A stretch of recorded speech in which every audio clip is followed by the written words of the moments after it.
तो वहीं अम्बेडकर नगर की कटेरी विधानसभा सीट पर उपचुनाव को लेकर सियासी जंग जारी है। बीजेपी और एसपी प्रत्याशी के बीच इस बार कड़ा मुकाबला होने की उम्मीद भी है।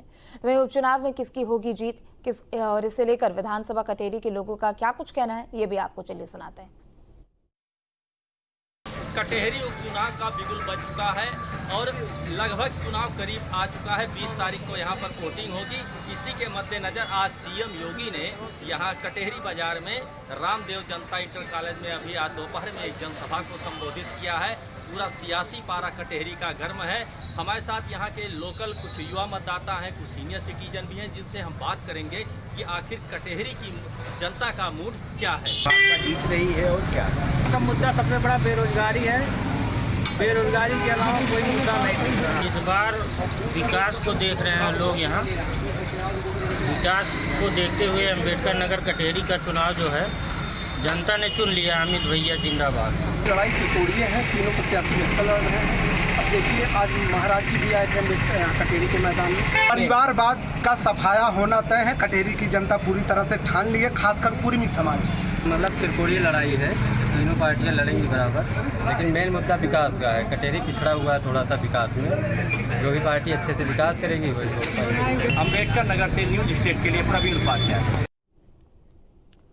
तो वहीं मिर्जापुर की मझवा विधानसभा सीट पर उपचुनाव को लेकर सियासी जंग जारी है। जीत के लिए बीजेपी ने अपनी पूरी ताकत झोंक दी है। इस सीट पर बीजेपी और एसपी प्रत्याशी के बीच इस बार कड़ा मुकाबला होने की उम्मीद है। वहीं उपचुनाव में किसकी होगी जीत, मझवा विधानसभा में किस पार्टी के लिए क्या माहौल है, मतदाताओं की क्या राय है, सुनाते हैं आपको।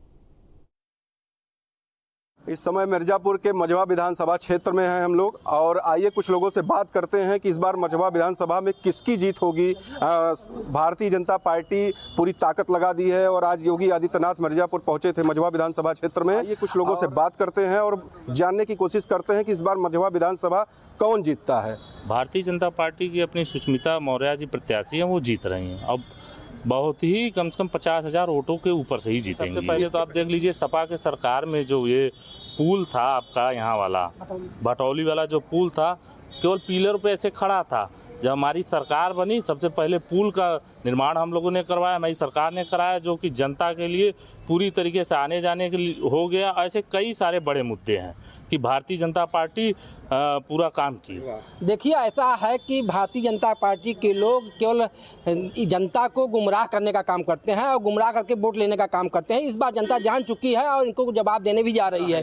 मझवा का मुद्दा यह है कि बेरोजगारी चरम पर है। यहाँ का नौजवान बाहर के लिए प्लान कर रहा है। यहाँ का प्रमुख था कृषि और दूसरा था पत्थर का उद्योग, और दोनों बंदी के कगार पर पहुँच चुके हैं। यहाँ पर कोई रोजगार का साधन नहीं है। इस बार मझवा की जनता भारतीय जनता पार्टी को नकारने का काम करने जा रही है। यहाँ पे बेरोजगारी इतनी चरम सीमा पे हो गई है कि युवा परेशान है। युवक सोच रहे हैं हम जाएं कहाँ, उनके पास कोई मुद्दा ही नहीं है।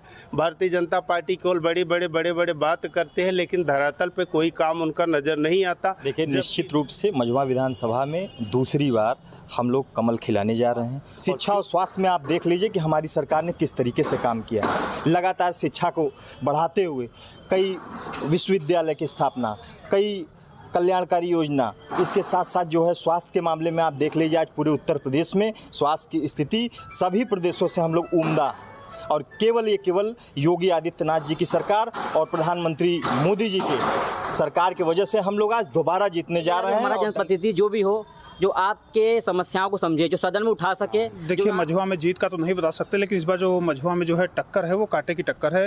मेरे ख्याल से जो है त्रिकोणीय लड़ाई है। जो है कौन जीत रहा है मझवा? यहाँ पे भैया बीजेपी जीतेगी। क्या काम हुआ है? रोड का काम हुआ है, पानी का काम हुआ है भैया। गुंडागर्दी एकदम खत्म हो गया है। भाजपा बहुत अच्छे से यहाँ पे लड़ाई में है और एक तरफा मुकाबला है। सब इस गफलत में है कि फला जाति। भाजपा का हमारा जाति का कोई सिद्धांत ही नहीं है। हम तो सर्व समाज को लेकर चलते हैं।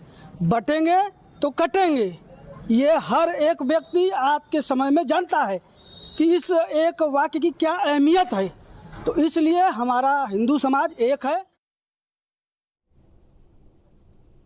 तो उत्तर प्रदेश में स्वच्छ परिवहन को बढ़ावा देने के लिए ईवी चार्जिंग स्टेशन का जाल बिछाया जाएगा। योगी सरकार ने प्रमुख शहरों, राष्ट्रीय राज्य राजमार्गों और शहरी क्षेत्रों में चार्जिंग स्टेशन स्थापित करने की योजना बनाई है। पब्लिक प्राइवेट पार्टनरशिप मॉडल के जरिए निजी निवेश को आकर्षित किया जाएगा, जिससे निजी निवेश को आकर्षित करने में मदद मिलेगी और इंफ्रास्ट्रक्चर के विकास में तेजी आएगी। सरकार ने अन्य सरकारी विभागों के साथ मिलकर राज्य की भूमि को चार्जिंग स्टेशन के लिए राइट टू यूज के आधार पर इस्तेमाल करने की अनुमति दी है। इस पहल से राज्य के डिस्कॉम कार्यालय, सब स्टेशन और अन्य सार्वजनिक स्थानों पर ईवी चार्जिंग स्टेशन पॉइंट स्थापित किए जा रहे हैं। सरकार ने इलेक्ट्रिक वाहनों के चार्जिंग के लिए बिजली दरों में भी संशोधन किया है। ईवी इंफ्रास्ट्रक्चर के विकास के साथ योगी सरकार का उद्देश्य न सिर्फ पर्यावरण को सुरक्षित रखना है, बल्कि रोजगार के नए अवसर भी सृजित करना है।